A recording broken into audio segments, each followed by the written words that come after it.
There was a navy sweater folded over the back of a wooden chair near the window. By day it looked simple enough. Soft wool, ribbed cuffs, a little weight in the shoulders, one sleeve always hanging slightly lower than the other, as if the sweater had settled into a relaxed posture and saw no reason to change. But at night, it seemed to become more fully itself. It was not a sweater for errands or bright afternoons or standing in line beneath supermarket lights. It belonged to lamplight, to dishes drying in a rack by the sink, to rain beginning against the glass after dinner, to the hour when the front door was locked, the kettle had started its low murmur, and there was finally nothing left to decide. Years earlier, Claire had found it in a quiet clothing shop that smelled of cedar and wool and old polished wood. It had been stacked between more noticeable things: a cream fisherman knit, a charcoal cardigan with heavy buttons, a red scarf that looked determined to be admired. The navy sweater had asked for nothing. That was part of its appeal. When she tried it on, the thing she noticed first was not how it looked, but how it felt inside the sleeves. The wool was soft without being slippery. It had a little texture, a little grip, the sort of softness that comes from good material rather than from anything trying too hard to impress. Claire had stood in front of the mirror and understood, almost at once, that this sweater would not belong to dramatic winters or stylish entrances. It would belong to ordinary nights. And that made it better. The apartment where the sweater lived was on the third floor of an older building with narrow stairs and radiators that clicked and sighed when cold weather came in off the street. The windows faced west over rooftops and a narrow alley where the restaurant below dragged out glass bottles at the very end of the night. The front room held a chair by the window, a lamp with a pleated shade, a low table marked by old tea rings, and a shelf of books that leaned against one another in the easy way books do when no one bothers arranging them too carefully. During colder months, the navy sweater stayed over the back of the window chair. Claire had other sweaters, of course. One gray and thin from years of wear, one oatmeal-colored with sleeves that always stopped a little short of her wrists, one heavy cardigan that behaved well enough outdoors, but felt too weighty for evenings inside. The navy one was different. She reached for it not simply when the room was cold, but when she wanted the day to lower its voice. Outside was traffic, grocery bags, damp sidewalks, and all the small demands that collect over the course of the day. Inside was the sweater. Inside was the wool warmed by the room. Inside was the collar settling against the back of the neck. Inside was the private shift from daylight self to evening self. There are some garments that announce themselves every time you move. They rustle or cling or ask to be adjusted. The navy sweater did none of that. It moved with her, then was still again, as if silence were part of its job. One November evening, rain began before Claire had finished her soup. It was the patient sort of rain that starts with a few taps on the glass and then settles in for the night. She turned off the kitchen light, carried her tea to the front room, and picked up the sweater from the chair with a small, practiced shake before putting it on. The room was not truly cold, but the sweater changed the air around her anyway. It created a private climate, a sense that the edges of the evening had softened. She sat by the window and watched the alley shine under the security lamp. A man in a yellow slicker crossed to the bins with a crate of bottles against his hip. The bottles knocked together once or twice, bright, thin sounds in the wet air. Then the alley was still again, except for the rain. Claire opened a book and read a few pages without really taking them in. The rain and the chair and the sweater had already arranged the night into a different kind of attention. The kind that listens sideways. The kind that notices small things. The path of a drop down the window. The sound of someone upstairs shutting a drawer. The faint smell of warmed wool under lamplight. She set the book down and watched the rain instead.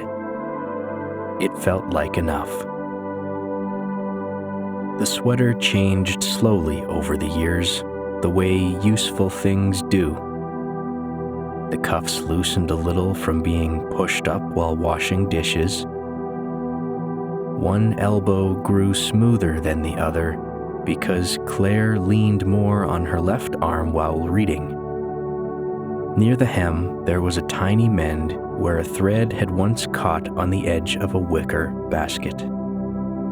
The repair used navy thread a shade darker than the wool, and she could see it if she looked. It never seemed like damage. It was more like history. In spring, when warmer weather finally held, Claire washed the sweater by hand in cool water with a small amount of soap that smelled faintly of lavender. She pressed the water out without twisting, laid it flat on towels near the open window, and let it dry slowly over the course of a day. Then it would go into the cedar drawer for summer, folded with care, where it waited through June and July and most of August while lighter clothes took over. Still, even in warmer months, there were cool evenings after thunderstorms when she would open the drawer and rest her hand on the sweater without taking it out, just to confirm that it was still there. That was always comforting. Not because she needed it then, but because someday she would. By October, it was back over the chair, ready for evenings again as if it had never left. On a January night, the city was under snow so dry it squeaked beneath boots. Claire came home half chilled from the walk between the tram stop and her front door. Her scarf smelled of cold air. Her fingers ached. The radiators were working hard enough to give off that metallic warm smell old buildings know so well. She set the kettle on, reached for the navy sweater, and pulled it on before the room had fully caught up with her. That first minute was always one of the best. Warmth returning in stages, first at the wrists, then across the shoulders, then more slowly through the chest and back, where the wool took the heat of her body and held it more gently than air alone could manage. She made toast and spread it with dark jam, then sat by the window with tea while fine snow moved through the lamplight outside like sifted flour. The sweater caught a few crumbs without complaint. It was not a delicate sweater. It was a lived-in sweater, the best kind. The best winter clothes are rarely dramatic. They do not belong to postcards. They belong to kitchens at night, to books left half-read on chairs, to the brief opening of the front door when someone remembers the recycling has been left outside, to the ordinary persistence of weather over a long season. Navy, especially at night, has a way of shifting. In one fold, it is blue. In another, nearly black. In the lamplight on a sleeve, it can look like ink before it dries. The color never seemed eager for attention. It simply received the night and deepened with it. There had also been a spring power outage that somehow belonged to the sweater more than the memory. The lights went out without a warning. The refrigerator fell silent. The radio dial went dark. Somewhere in the stairwell, a neighbor expressed mild disappointment. And then everything quieted. Claire found the candle drawer by touch, lit one, and sat on the floor by the low table while rain began beyond the rooftops. Under candlelight, the sweater changed again. The knit stood out more clearly. The navy deepened. The folds filled with soft shadow. The room smelled of wax, rain, and the faint, clean scent of the sweater itself. She had meant to sort papers that night, but candlelight does not care for practical plans. Instead, she watered the plant by the sink, folded a tea towel, moved a stack of books from the floor to the shelf, then sat by the window and let the evening become whatever it had become. When the electricity returned, the lamp came back too brightly. The refrigerator gave a rude mechanical cough and resumed its duties. Claire laughed, but for a little while, she did not switch the main lamp back on.